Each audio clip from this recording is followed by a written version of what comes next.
స్వామియే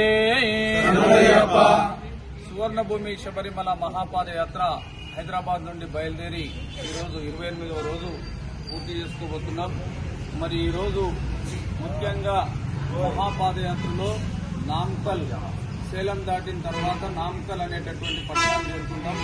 ఇక్కడ చాలా ప్రసిద్ధి చెందినటువంటి లక్ష్మీ నరసింహస్వామి ఆలయం దర్శించుకుంటాం. మరి ఇది ఎంతో పురాతనమైనటువంటిది, ఎన్నో వేల సంవత్సరాలకు సంబంధించినటువంటి ఆలయం. మహాపాదయాత్రలో ఇదొక ఘటము.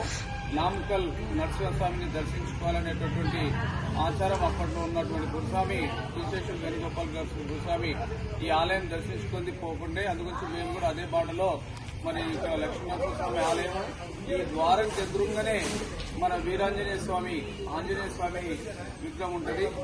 మరి వారు కూడా అక్కడ ప్రతి సంవత్సరం కొద్ది పెరుగుతుందనేటటువంటి ఆచారం ఉంది ఇక్కడ.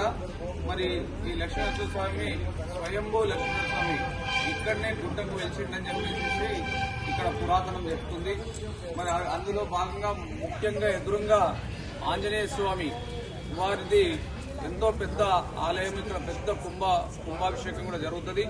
మరి అందులో భాగంగానే పాదయాత్రలో భాగంగానే మరి ఈ రోజు 28వ రోజు ఇక్కడ దర్శనం చేసుకుని ఇక్కడ నుంచి నామకల్ చెక్కుపోతు దగ్గర అమ్మవారి ఆలయంలో అయ్యప్ప స్వామికి అభిషేక కార్యక్రమాలు, పూజా కార్యక్రమాలు, భిక్ష కార్యక్రమాలు నిర్వహించుకుంటాం. స్వామియే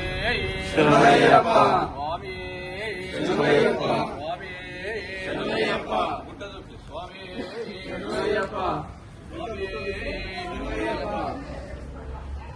శరణం స్వామి శరణం స్వామి శరణం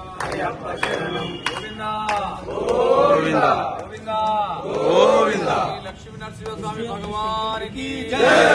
శ్రీ లక్ష్మీ నరసింహస్వామి భగవానికి జై. శ్రీ నామకల్ లక్ష్మీ నరసింహస్వామి భగవానికి